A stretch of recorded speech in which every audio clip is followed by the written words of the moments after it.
The Penguins would not forget Badger Johnson, nor would Mario Lemieux.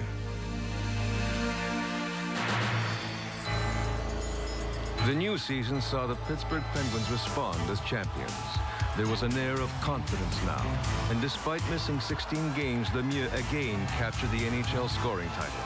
The Penguins entered the playoffs as strong favorites to win another cup.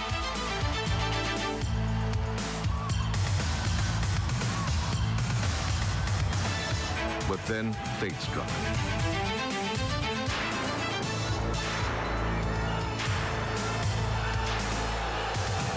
Adam Graves' slash early in Game 2 of the Patrick Division Final broke a small bone in the back of Lemieux's hand.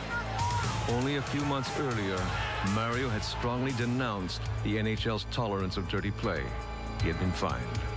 His vindication now seemed somewhat ironic. He would miss the next 5 games. The Pens eliminated the Rangers as Lemieux and new team owner Howard Baldwin looked on. There was yet another triumphant return. Mario had been fitted with a special glove and cast. The injury hardly mattered. The Penguins swept Boston aside in 4 straight games. It was anticipated that the Stanley Cup final with Chicago would be close. Hawks coach Mike Keenan's Chargers always played a physical brand of hockey. But the Penguins simply outclassed them, winning their second consecutive cup in 4 games. Mario Lemieux again was the difference, making big plays with skillful assurance. He was again named playoff MVP. This Stanley Cup was different from the first. The Penguins had been expected to win, and Mario Lemieux had been expected to dominate. Neither had disappointed.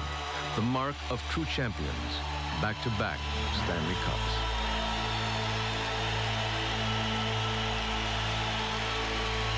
And when the Pens gathered at center ice that night, there was a sense that they were far from being done.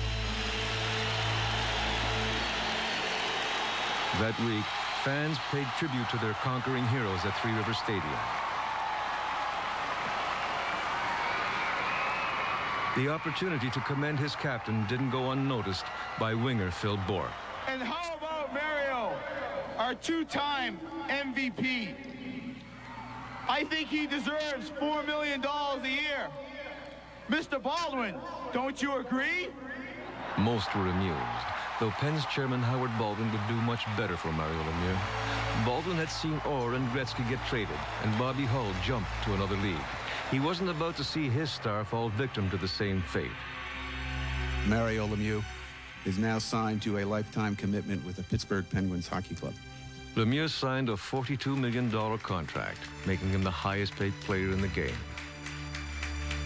This is certainly a great birthday present, Howard. Thank you very much. I am very excited to have the opportunity to be in Pittsburgh probably for the rest of my life.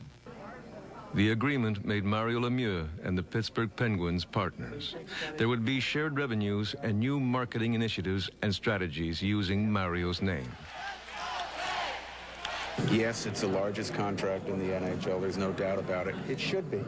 There's only one of them. I was very fortunate to sign that contract and work with Mr. Baldwin at the time. He's a very good friend of mine now, and we spent a lot of time together. We get along just great. And to be able to maybe generate some, not maybe, but to generate more revenues for Mario and generate more revenues for us. And we've been able to do that. And we did it first with this kind of a contract. Now I see a lot of other teams trying to do the same thing. One team was L.A. Word was that Gretzky had cut a 3-year, $25 million deal, but large sums would be deferred. I don't think anybody really knows what it is. And when we look at it and we see what it is, then we'll make a decision. I will always do right by Mario. But I want to see Mr. Gretzky's contract all laid out and see these wonderful numbers on a piece of paper so that I understand it. Baldwin and Lemieux have formed a powerful alliance in an era when sport is sometimes dogged by owner-player mistrust.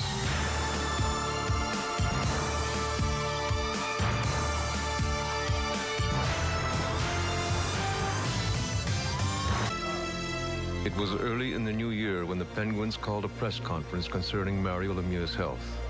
There had been press conferences before, but this one was different. This is not about hockey. This is about a very precious human being who is going to recover. First and foremost, we would like to express our enormous gratitude to all members of the media for the fairness and sensitivity you have shown during this very trying time. He was shook, I was shook, the whole world was shook. I mean, you couldn't not be shook. Team physician Charles Burke made the distressing announcement. The CT scan on January 6th revealed an enlarged mass in his neck that was separate from his salivary glands. He brought the swelling in his upper neck to our attention approximately 2 weeks ago.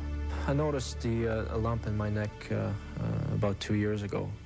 It was very small at the time, so I didn't think anything of it. As he would extend his neck up, he would begin to almost catch his razor on it. That's when we had some tests done, MRI and CT scan, and he suggested to remove what was in my neck. I looked at him and I said, "It really does bother you. You don't want it there, do you?"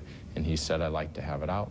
We recommended removal, which was done under local anesthesia on January 8th.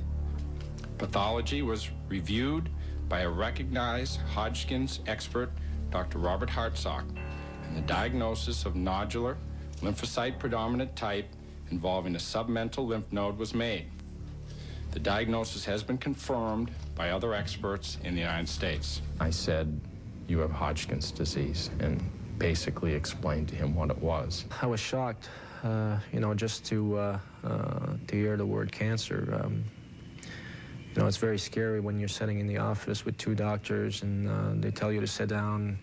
What they're about to tell me is, not a good thing, and then they tell me all different kinds of things to help me cope with it. So it was very difficult for a few days to accept that I had cancer, and it was certainly a tough few days in my life.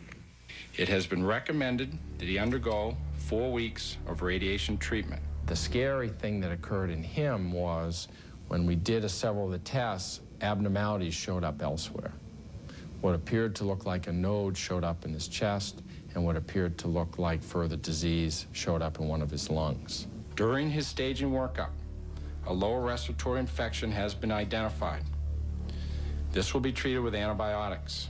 So our decision at that time was, do we go and biopsy these areas, which would have put him out for the season, or do we wait 2 weeks, put him on antibiotics, and assume it's an infection?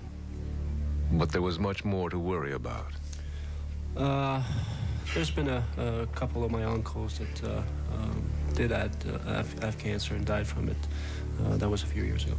Lemieux's family also had a history of Hodgkin's disease. A cousin in her 20s had only a few years before died from its effects. Mario remained optimistic. I faced a lot of battles in my life since I was real young, and always came out on top, and I certainly intend to do the same with this disease.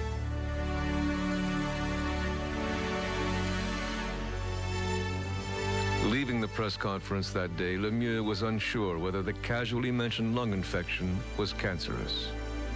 Few knew of the dire situation. Mario had been having his best year. Hockey would have to wait now.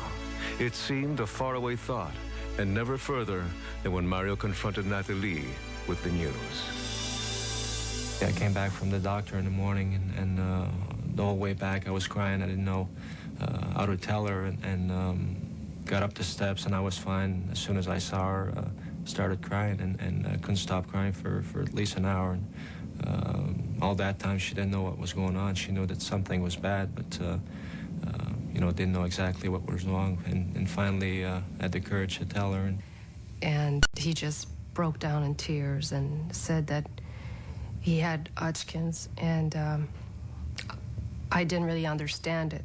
And he explained to me that one of his cousins had Hodgkin's and had died from it. But I just couldn't believe it. I mean, he was fine, he was healthy, and he just looked normal. And I just didn't believe that he was sick inside.